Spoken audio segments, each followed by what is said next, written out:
Você tem algum tipo de saudosismo com o futebol de antes com o de agora? Zero.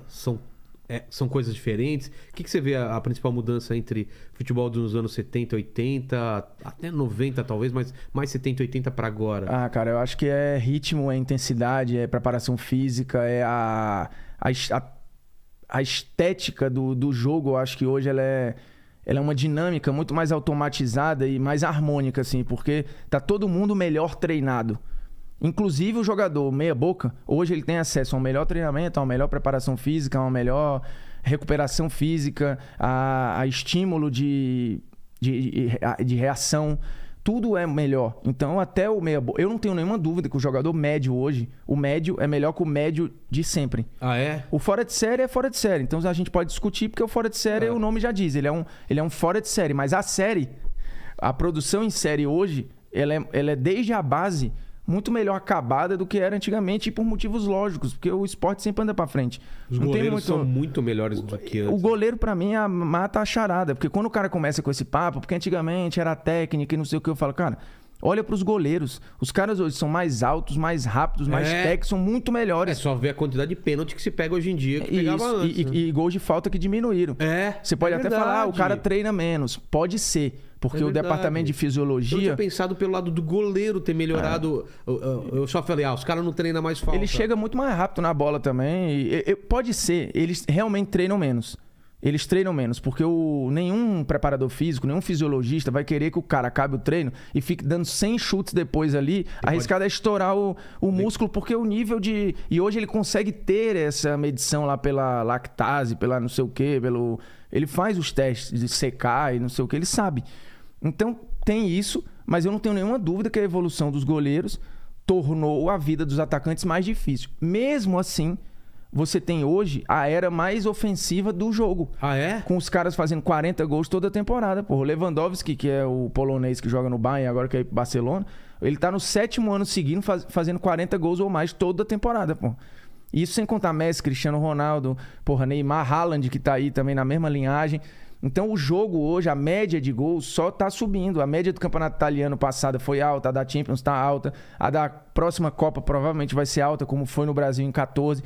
O jogo tá muito ofensivo, porque é tudo muito dinâmico, o espaço já não comporta mais. Os 3 pontos mudou o jogo também, né? Muita coisa. Antes não tinha muita vantagem você se arriscar pra ganhar, porque você ganhar 3 pontos. Perfeito. E ou ganhar 2, de empate faz uma diferença. Antigamente era 2 ou 1. Total. Então o ganhar, tu era pouco premiado em relação ao empatar. Isso é fato. O goleiro não poder mais pegar com a mão o recuo. Exato. Então, assim, tinha muito... Voltava pro goleiro. Pra mim é claro que as pessoas mudam o jogo pra melhor. Porque o vôlei, em algum momento pra TV, tava chato. Então você tinha que tirar a vantagem. Quantos jogos a gente não viu, cara? Não acabava nunca. Não acabava nunca, E aí tu fala, cara, do ponto de vista esportivo é uma merda, pô. Tem uma hora que o jogador já tá de saco cheio, pô. A mesma ponta, a mesma jogada e não sai do canto. Tu faz um esforço hercúleo pra não ganhar nada. E aí mudou o jogo, como mudou o basquete, esse time do Golden... O que mudou? Não, na verdade a lógica do jogo, né? Porque o Golden State revolucionou o jogo com arremesso de 3 pontos. A minha mulher até que brinca, fala... Eu tentando falar pra ela do impacto do que é esse time... E ela falando, pô, mas antigamente bola de 3 não era tipo um bônus, assim? Não era comum. E a visão era essa mesmo, assim, caralho, a bola de 3. Hoje em dia a bola de 3 é parte do jogo. Ah, é? Porra, não tem... usa pra caramba. Pra caramba, e você tem que ter bons arremessadores, assim, é muito difícil imaginar um time campeão da NBA hoje que não tenha bons arremessadores de 3. Eu acho que, inclusive, seria impossível.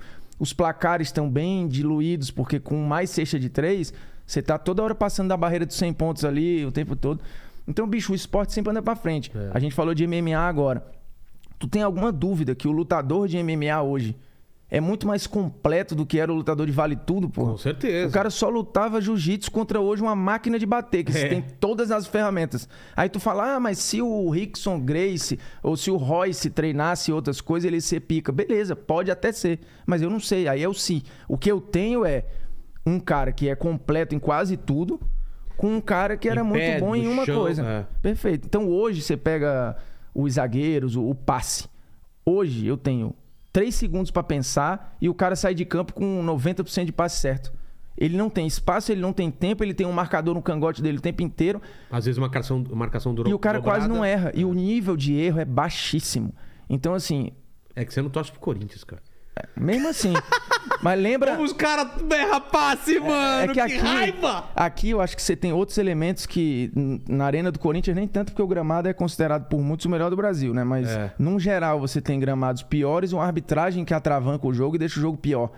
Né? Uma cultura do jogo não deixa correr. Porque eu lembro de a galera falar, porra, bom, nos anos 90 era do caralho, nos anos 2000. Aí eu lembrei de um Flamengo e Vasco, que acho que era final de Taça Guanabara ou Taça Rio, uma porra dessa.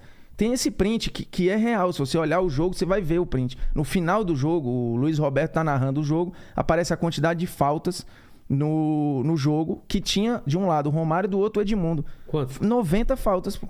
Nossa, 90 faltas em 90 minutos. Cara. Foi uma falta por minuto. Absurdo. Num jogo, é impossível um jogo com 90 faltas tu dizer que foi bom. Não, é impossível. Toda hora parando, toda hora parando. Não tem como. E acho que foi 1-1, 0-0, sei lá. Então, bicho... Mas como você muda um negócio desse? É expulsando mais? Eu acho que o jogo foi naturalmente andando pra frente. Hoje é muito difícil você ter um jogo com 90 faltas, até porque não tem muito? 90 acho impossível. No futebol brasileiro hoje... No futebol brasileiro hoje deve dar 30 e pouco, que é muito até, comparado a uma Champions aí. A Champions tem jogo com 15 faltas, 20. Mas diminuiu, porque a arbitragem faz parte disso. A arbitragem se protege, dando faltas que às vezes não precisa dar, mas é melhor o jogo parar pra ela do que... O jogo tá o tempo inteiro intenso toda hora. Então, porra, hoje o cara corre mais, ele resiste mais. Os caras acabam de jogar e dão entrevista como se estivesse aqui no podcast de rolé. Eu só de descer a escada aqui já fico... Eu tô mais cansado de falar do que o Casemiro de jogar, porra, numa final de Champions. Então, não tem como você olhar pra isso. E eu sempre fico chato nessa repetição, cara. Quando tu olha pro Bolt, pro Phelps, pro Federer, pro LeBron, pro Hamilton, tu fala, cara...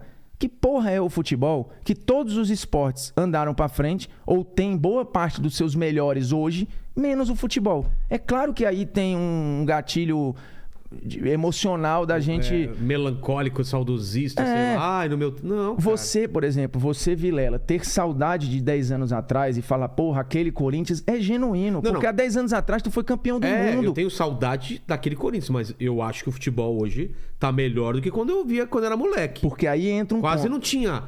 Cara, não tinha essa intensidade toda hora você tá ligado no jogo. Era... Perfeito.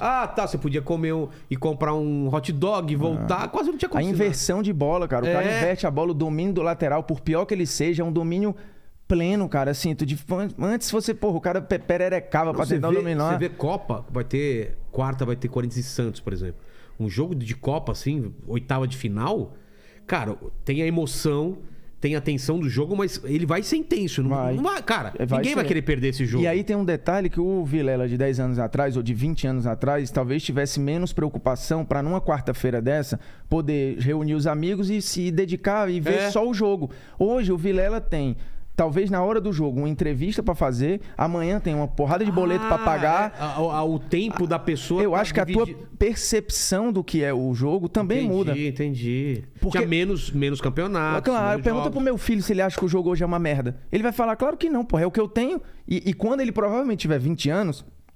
Ele vai olhar e falar, porra, cara, na época do Messi e do Cristiano era bom pra caralho, né? Hoje tá uma pica. Porque aí com 20 anos ele vai ter responsabilidade com o trabalho, talvez tenha uma namorada e se estresse, e talvez... Então, quando você é mais novo, aquilo é o momento da sua semana. O cara pensa assim, puta merda, cara, na época de colégio era bom pra caralho. Eu falei, não era bom. Era bom o recreio, era bom. Era bom o meu final de semana. A época da hora da aula era uma merda. Torturante, eu diria, às vezes, inclusive. A época de prova, uma tensão da porra, cara. Assim, cara, não tenho saudade nenhuma estudar. É muito mais legal trabalhar do que estudar. Eu não sei. Posso estar falando um absurdo. É claro que hoje eu estudo e estudo o que eu quero. Aí é legal. Mas, cara, aprender as preposições, a gente... Algoritmo. Nossa, velho. Nossa. Algoritmo não, é logaritmo, né? Algoritmo é o Google. É o Google, né? Não, mas eu acho isso, cara. Eu acho que a gente tem uma relação muito... ela é emocional. muito emocional com o esporte, principalmente. Não é muito racional, né? Não é racional. Eu sempre cito em todos os podcasts que eu vou, Meia Noite em Paris, que é o filme lá do Woody Allen, que o cara... Volta pro ele Paris, tá sempre Paris belépico e tal, né? E tal, ele tá sempre atrás dessa porra e nunca encontra. Por quê? Porque toda vez que ele tá com o cara da época, o cara fala, porra, mas 10 anos atrás era bom pra caralho. Aí, puta que pariu, lá vou eu ter que voltar volta 10 anos. Aí o cara vai lá... Ele tá em outro século já. Porque nessa parada aí... A gente daqui a pouco tá com o Australopiteco e falando, porra, feliz era o Homo sapiens original, né? Que era o caçador-coletor, né? Que eles chamam lá, que só vivia de coletar na época fruta. que eu era o girino. Isso, porra, cara, não é isso. Eu acho meio doentio e ruim pro hoje. Mas essa é uma dificuldade que aí volta no início da conversa. Mas isso é do ser humano, eu acho, não é nem dessa Eu acho que isso é do ser humano. Não, é totalmente do ser humano. Porque se você for... O meu cachorro não fica pensando Não fica. como que era Não da tem, geração do pai dele. Caralho, bom era quando... Porra, tinha raça que nem existia. O cara, esse cachorro... eu tô comendo essa ração na época do meu pai. Era carne, né? Porra, era uma coisa mais saudável, sustentável. Hoje em dia essa coisa transgênica. Porra, isso não tem como, cara. É um ser humano. É um ser humano. Mas você ia falar o quê? Nem lembro mais também. Porra, mas isso é bom, é assim que a gente vai. Você ia falar de saudosismo, né? De não ser racional. É isso, acho que a gente tem uma relação. Isso vai pra outras coisas também. Agora, nesse período louco que a gente tá vivendo de relações políticas e tal, você vê pessoas negando, por exemplo, o período do regime militar. E a galera falando, não, porque minha avó disse que bom era naquela época. Eu falei, meu irmão, bom pra quem? Tinha 85% de analfabeto. As cidades, obviamente, que iam ter menos violência, porque era tudo muito mais rural. Tinha menos trânsito. Tem menos cidade, tinha menos trânsito, tinha menos tudo isso. Você quer atribuir. A escola pública, o cara fala, porque na minha época a escola X era boa pra caralho. O colégio público era muito bom. Eu falei, irmão, ele já era bom antes do regime militar. Ele não foi bom por causa daquilo ali, entendeu? E aí aqui a gente não tem nenhum museu pra falar sobre isso. Tu vai na Argentina, os caras no Chile. Putz, é mesmo, cara. Aqui a gente simplesmente ignora. Sobre a ditadura. Finge que não existiu. E ainda tem a galera que acha que, porra, bom era naquela época. Bom. Aí não, pai era professor, ele fala que ele não sabia quem era o cara que ia te delatar. Você ficar morrendo de medo nos corredores de ter um cara infiltrado. A gente chegou ser preso. A gente chegou num lugar hoje que as pessoas falam disso, porra. Tamanho é ou é memória seletiva, ou é saudosismo, ou é desonestidade intelectual, também não dá pra saber, porque tem gente que se usa disso pra um discurso ideológico e tal. Mas tem gente mesmo que é... Mas o cara... Caralho, meu irmão, bom pra quem, meu irmão? Tu tá falando de uma parada que tu não podia fazer porra nenhuma. Não, mas eu nunca fiz merda, então eu não... Pra mim foi ótimo. Sabe assim, uma visão de próprio umbigo, que é a mesma coisa. Hoje tá... A minha vida está boa. Ela, inclusive, melhorou. Só que o país tá na merda. Eu não posso olhar pra trás. Daqui a 20 anos, o meu filho, ou sei lá, meu neto vai falar, porra, vovô, aquela época ali, esse período que eu tô lendo aqui, que foi uma pica, né? Aí eu vou falar, não... Pra mim, porra, maravilhoso pra quem, cara? Tá um lixo, porra, tudo fudido. A gente andando pra trás em várias situações e economicamente falando, que aí não tem o que negar que são números. A minha vida econômica particular melhorou, mas foda-se, porque eu não represento o todo. E eu não posso tirar o todo por mim, porque eu vivo numa bolha de privilégio pra caralho, inclusive. Só que o mundo não sou eu. E as pessoas não têm a noção de entender... isso, né? E de olhar pra falar, bicho... Fora da bolha. Fora da bolha. Porque só quem eu vejo falar essa parada é gente que da mesma classe que eu, que realmente... era todo mundo empresário, filho de rico, não sei o quê. Realmente tudo vai passar batido. Mas pro geral... Porra, num país que tinha 85%, 87% de analfabeto, vai dizer que isso é bom onde? Que é bom. Porra, saneamento, que hoje era uma merda, era pior. Como é que é bom, cara? É bom pra quem? Então, porra... Não, estamos andando pra trás.